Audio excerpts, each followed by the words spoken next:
Ini cara saya nak break in engine nitro 3.49cc untuk nitro bagi untuk nitro bagi. So temperature kita kekalkan antara 95 hingga 105 ataupun 110 maksimum, dan pastikan kereta ni jangan kita tekan throttle tu habis.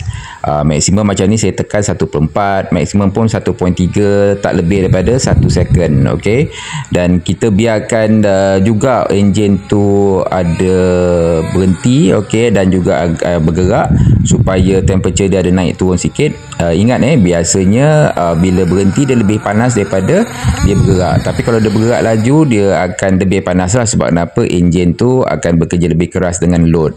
So saya pastikan temperature dalam 100, dan juga saya pastikan juga bila saya buat nombor 8 macam ni, kita akan dengar dan kita kena tengok asap putih yang keluar daripada exhaust tu. Okay, so apa yang saya buat, yang ada kesilapan yang saya buat kat sini, saya tak perasan yang sub trim tu ada terlebih sikit dalam 4 point macam tu, dan saya cuba actually kurangkan dia punya idle dengan turunkan sikit carburetor, tapi dia rupanya sub trim tak turunkan. Okey, dah lepas adjust sub trim, idle dia pun cantik. Okey, saya suka kali ni saya rasa experience ni yang paling mudah lah. Sebab kenapa?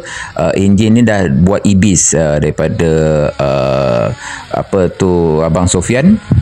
Okey, so supaya pengalaman dan juga enjin tu dia lebih rasa lubricated lah bila kita run in. Dia tak terlalu keras ataupun tak terlalu rasa macam keras enjin tu kan. Dia lembut aja. Cuma saya memang tinggikan sikit idle supaya dia tak matilah. Sebab sekarang ni dia low end needle dengan high speed needle semua masih rich ataupun masih kaya. So sebab tu saya tinggikan sedikit. Okey, supaya mudahlah saya nak run in. Okey, so dekat track pun sama, kita gunakan heat cycle, panas dan sejuk. Selepas each run saya akan biarkan kereta tu dalam 15 minit, dan sebelum saya start kereta tu saya akan pastikan saya tembak dengan heat gun sekejap dalam 1 minit macam tu, supaya temperature dia naik lebih daripada 80 darjah, supaya bila kita start tu dia tak stress kepada con rod dan juga piston.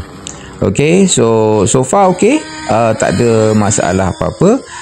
Cuma saya perlukan lebih kurang 3-4 tank lagi untuk race tune. Okey, bila nak buat race tune ni kita kena fine tune sikit lagi untuk high speed needle dan juga low speed needle. Okey, so saya rasa enjin ni memang sangat power.